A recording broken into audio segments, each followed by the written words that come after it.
తాకట్లో ఉన్న మీ బంగారాన్ని విడిపించి ఆ రోజు ఆన్లైన్ రేటుకి కొంటాం. Sharma gold company. నమస్తే, వెల్కమ్ టు సుమన్ టీవీ. నేను మానస.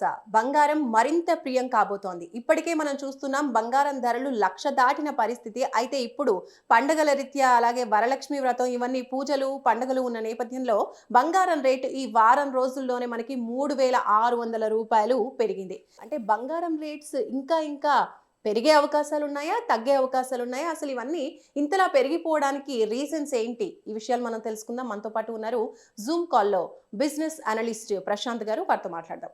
ప్రశాంత్ గారు నమస్తే అండి. నమస్తే అండి మనస గారు. ప్రశాంత్ గారు, మహిళలందరికీ కూడా ఎంతో ఇష్టమైన బంగారం ఇప్పుడు చూసుకున్నట్లయితే చాలా రేట్స్ పెరిగిపోతున్నాయి. 1,00,000 దాటాక కూడా పరగసలు ఆగట్లేదు. మీరేమంటారు యాజ్ అన్ అనలిస్ట్? ఇంకా పెరిగే అవకాశాలు ఉన్నాయంటారా? గత కొద్ది కాలంగా కొంచెం స్టేబుల్ గా ఉన్న బంగారం ప్రైసెస్ ఒకసారిగా మళ్ళీ ట్రంప్ ఎఫెక్ట్ తోటి దాదాపుగా ఆల్ టైమ్ హై అని చెప్పుకోవచ్చు. బంగారు చరిత్రలోనే 1,02,000 రూపాయల 100 రూపీస్ 200 రూపీస్ ఎగ్జాక్ట్ నంబర్ తెలియదు. ఇది ఆల్ టైమ్ హైకి చేరుకోవడం అనేది అది ఇంత త్వరగతిన అనేది మనం అసలు కూడా అంచనా వేయలేదు. కానీ ఈ ట్రంప్ టారిఫ్ మహిమ ఎప్పుడైతే April 1, 2025 ట్రంప్ ఒకసారి టారిఫ్ తోటి ప్రపంచాలందరినీ భయపెట్టాడో అనుకున్న విధంగా అది మనకు చేరడానికి కొన్ని నెలలు పట్టింది. 25% అంటూ భయపెట్టి ఇప్పుడు దాదాపుగా 50% టారిఫ్ తోటి భారతదేశాన్ని మొత్తం భయపెట్టించిన దరిమల్ల ఇన్వెస్టర్లు అందరూ కూడా ఎప్పుడైనా సరే మనకు ఒక ప్రపంచంలో కానీ మన దేశంలో కానీ ఒక పెద్ద ఆర్థిక అనిశ్చితి ఉన్నప్పుడు ఇన్వెస్టర్స్ అందరూ కూడా సేఫ్ గా తమ యొక్క ఇన్వెస్ట్మెంట్స్ అన్ని కూడా బంగారం వైపు తిప్పుతారు. సో అదే జరిగింది. గత 2-3 రోజులుగా విచ్చలవిడిగా ఇన్వెస్టర్స్ అందరూ కూడా ఇన్వెస్ట్మెంట్స్ అన్ని కూడా ఈ బంగారం వైపు తిప్పడం జరిగింది. అలానే మీరు అన్నట్టు ఇది కొంచెం ఎస్పెషల్లీ సౌత్ ఇండియాలో మంచి ఫెస్టివల్ సీజన్ కూడా. ఈ సీజన్ కి బంగారం కొనే అలవాటు కూడా మన భారతదేశంలో ఉంది. ఇంపాక్ట్ అయిండొచ్చు. కానీ ప్రధానంగా ఈ ట్రంప్ ఎఫెక్ట్ టారిఫ్స్ అనేది అది అనుకోని విధంగా వచ్చింది. 1,10,000 మార్క్ ఈ డిసెంబర్ వరకు అనుకున్నాము. 1,10,000 1,12,000 ఇప్పుడు చూస్తుంటే ఈ టారిఫ్ ప్రభావం వల్ల ఈ 2-3 నెలల్లోనే మనం 1,10,000-12,000 చేరే అంచనా అనేది ఒకటి ఉందండి మార్కెట్ లో. అంటే మెయిన్లీ ఈ టారిఫ్స్ మూలానే ఇప్పుడు బంగారం రేట్స్ పెరుగుతున్నాయి అనుకోవచ్చా అండి ఇంతలా? యుఎస్ అనేది మనకు ప్రధానంగా మనము దాదాపు $100+ బిలియన్ ట్రేడింగ్ చేస్తాం యుఎస్ తోటి. సో అందులో మీరు చూసుకుంటే ప్రధానంగా మనము ఫార్మసీ రంగంతో పాటు ఫైన్ ఫినిష్డ్ డైమండ్స్, తర్వాత ఆర్నమెంట్ జ్యువెలరీ. సో ఇది కూడా మనం యుఎస్ బిగ్గెస్ట్ సోర్స్ అండి. ఎందుకంటే మన ఇండియన్స్ అక్కడ సెటిల్ అయిన విధంగా. అలా కాకుండా వెస్ట్రన్ వరల్డ్ కూడా మన ఈ 18 క్యారెట్ 22 క్యారెట్ ఆర్నమెంట్స్ వైపు కూడా ఎక్కువగా ఇన్వెస్ట్మెంట్ చేస్తున్న వల్ల సో ఇక్కడ ఎక్స్పోర్ట్స్ ఎక్కువ ఉన్నాయి మనకు. ఈ ఎక్స్పోర్ట్స్ వల్ల ఏమవుతుందంటే ఇప్పుడు అవన్నీ కూడా కాస్ట్లీ అవుతుంది. కాస్ట్లీ అవుతున్నప్పుడు మనకు కొంచెం ట్రేడింగ్ ఇబ్బంది అవుతున్నప్పుడు ఈ డాలర్స్ ఏదైతే మనం ట్రేడ్ చేసి డాలర్స్ ఎక్కువ తీసుకొని దాని వాల్యూ మనం చేయాలనుకుంటున్నామో అది కాస్త ఇప్పుడు బంగారం వైపు తిరిగే అవకాశం ఉంటుంది. కాబట్టి ఈ మీరు నెక్స్ట్ 1-2 months లో large scale, medium scale, even retail investors కూడా కొద్దిగా తమ యొక్క ఇన్వెస్ట్మెంట్ లో 10%, 15%, 20%, ఈవెన్ 30% వరకు కూడా బంగారం వైపు పెట్టే అవకాశం ఉంటుంది. సో కాబట్టి ఒక 5-10% మనకు డెఫినెట్ గా 2 months లోపల ఇంకా అవకాశం ఉంది.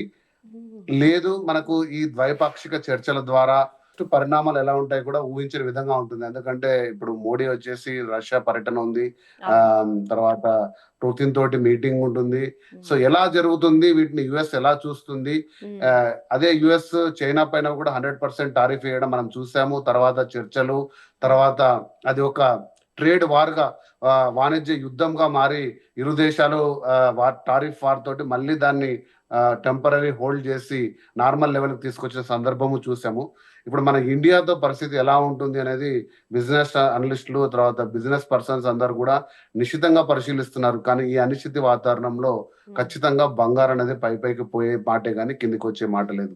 అంటే ఇంకా మున్ముందు ఇంకా పెరిగే అవకాశం ఉందంటారా? ఇప్పుడు 10,000 అంచనా వేసాము అని చెప్పేసి ఆ మార్క్ ను కూడా దాటే అవకాశాలు ఉన్నాయంటారా? నేను ఇంతకుముందు చెప్పినట్టు మనకు బంగారం అనేది డెఫినెట్ గా లాస్ట్ 4 years లో మీరు చూసుకుంటే బంగారం అనేది డెఫినెట్ గా మనకు 18% 24% రిటర్న్ ఇచ్చింది. అంటే అంత హైయెస్ట్ రిటర్న్, ఇంకా ఇంత సేఫెస్ట్ రిటర్న్ ఎక్కడ మనకు ప్రపంచంలో ఇటువంటి సేఫెస్ట్ రిటర్న్ మనకు ఎక్కడ దొరకలేదు. సో ఈ 6 months టైం ఫ్రేమ్ లో కూడా 10% అనేది గ్రోత్ ఊహించాము. దాదాపు 1,10,000 నేను అన్నట్టు డిసెంబర్ 31st చేరుతుందేమో అనుకున్నాం. ప్రధానంగా ఈ మార్కెట్ స్టేబుల్ గా ఉంది, బిజినెస్ కూడా కొద్దిగా ఊపందుకుంటున్న పరిస్థితుల్లో 1,10,000 వరకు డిసెంబర్ వరకు అంచనా వేస్తే అది ఇప్పుడు దాదాపుగా మనకు సెప్టెంబర్ అక్టోబర్ మాసంలోనే 1,10,000 అయ్యే అవకాశం. ఇంకా ఆగస్ట్ ఎండ్ కూడా మీరు అయినా కూడా ఆశ్చర్యపోవాల్సిన విషయం ఏం లేదు. ఎందుకంటే చాలా వొలటైల్ గా ఉంది మార్కెట్. వొలటైల్ గా ఉన్నప్పుడు స్టీప్ రైజ్ ఉంటుంది, స్టీప్ పడిపోవడం ఉంటుంది. కానీ బంగారం అనేది పడిపోవడం అనేది లాస్ట్ మనం ఒక 4-5 దశాబ్దాలుగా చూసుకుంటే 50 ఇయర్స్ స్పాన్ లో ఎప్పుడు స్టీప్ గా పడిపోవడం చూడలేదు. బహుశా అయితే ఒక 1-2,000 కరెక్షన్ జరగచ్చు కానీ సో 1,10,000 ఇంకా త్వరగా చేరినా కూడా ఆశ్చర్యపోవాల్సిన విషయం ఏం లేదండి. ఈ మంత్ ఎండ్ కానీ సెప్టెంబర్ 15th కలా కూడా. ఓకే, అంటే ట్రంప్ ఇప్పటికే 50% మనకి టారిఫ్ విధించడం జరిగింది, ఇంకా పెంచే అవకాశాలు ఉన్నాయి అంటున్నారు. దీనిపై మీరేం చెప్తారు? ఎందుకంటే ఆ భారం అంతా కూడా తీసుకెళ్లి ఆ వినియోగదారునిపై పెడతారు. గవర్నమెంట్ లో ఉన్న ఏ బిజినెస్ మ్యాన్ కూడా 50% ఎక్కువ అబ్జర్వ్ చేసుకొని అదే ప్రైస్ కి అమ్మరు. సో ఆబ్వియస్లీ వాళ్ళు 50% పెంచడము, దాంట్లో ఉండే డిమాండ్ తగ్గడము, వాటి వల్ల మనకు ఎక్స్పోర్ట్ అనేది ఇంపాక్ట్ అవుతుంది. సో ఇది పెద్ద ట్రేడ్ డెసిషన్ అండి. అంటే బంగారానికి మించిన డెసిషన్. సుమన్ టీవీ ద్వారా ఒక వీడియో కూడా చేశాము. దీని ఎలా ఇంపాక్ట్ ఉండబోతుంది, మొత్తం ప్రపంచ దేశాలతో ఎలా వాణిజ్య వార్ అనేది ఒకటి మొదలవుతుంది, ఇది ఎలా సెటిల్ అవుతుందో కూడా మనం ప్రత్యేకంగా డిస్కస్ చేసాం. అది సపరేట్ టాపిక్. ఎందుకంటే మనం రష్యా, చైనా, ఇండియా, మీకు బ్రిక్స్ కూటమి గురించి ఐడియా ఉంటుంది. ఇవన్నీ కూడా కొంచెం స్ట్రాంగ్ గా ఎదగడానికి ట్రై చేస్తున్నాయి. వెస్ట్ నీడల్ లో నుంచి బయటకు వచ్చి సొంతంగా స్ట్రాంగ్ గా ఎదిగే ఒక ఆలోచనలో ఉన్నారు. కానీ యుఎస్ అనేది ఇప్పటికి కూడా ప్రపంచ దేశంలో అన్ని దేశాలకు ప్రధానమైన మార్కెట్. సో వాటిని మనం కేర్ఫుల్ గా చూసుకుంటూ మనం ఎలా ముందుకు తీసుకెళ్ళాలని చూసుకునే స్టెప్స్ ప్రకారంగా కూడా మళ్ళీ డాలర్ బలపడితే ఆటోమేటికల్ గా బంగారం ధర స్టేబుల్ కి వస్తుంది. సో కొనాలనుకునే వాళ్ళు ఇప్పుడు కొనుక్కుంటే బెస్ట్ అంటారు. డెఫినెట్ గా అంటే ఇన్వెస్ట్మెంట్ పరంగా నేను ఎప్పుడూ చెప్పేదే, మీరు ఒక 100 రూపాయలు ఇన్వెస్ట్మెంట్ చేస్తుంటే 10-20 రూపాయలు ఖచ్చితంగా 24 క్యారెట్ గోల్డ్ అంటే ఆర్నమెంట్ అనేది మీకు అలంకరణకు లేదా ఇష్టానికి కొనుక్కోండి. దానికి అభ్యంతరం ఏం లేదు. అది మీ శక్తిని బట్టి ఉంటుంది. ఇన్వెస్ట్మెంట్ రూపంలో అయితే 10-20% ఇంకొంచెం శాతం పెంచుకొని పెట్టుకుంటే మీకు డెఫినెట్ గా అనుకున్న దానికంటే ఎక్కువ రిటర్న్స్ వచ్చే అవకాశం ఉంది. రైట్, ప్రశాంత్ గారు, థ్యాంక్ యూ సో మచ్ అండి. Thank you. సో చూస్తున్నారు కదండి, బంగారం ప్రైస్ ఇంకా మున్ముందు ఇంక్రీజ్ అయ్యే అవకాశాలే కనిపిస్తున్నాయి. అంటే వాణిజ్య యుద్ధం నేపథ్యంలో ఇప్పుడు జరుగుతున్నటువంటి అన్ని పరిస్థితులు మనం చూసుకున్నట్లయితే, అలాగే పండుగలు ఉన్నటువంటి సీజన్ కాబట్టి ఈ టైంలో ఇంకా మనకి బంగారం రేట్స్ రోజుకి పెరిగే అవకాశం ఉంది కానీ తగ్గే అవకాశాలు అయితే లేవని మనకి ప్రశాంత్ గారు తెలియజేస్తున్నారు. చూస్తూనే ఉండండి సుమన్ టీవీ. నమస్తే.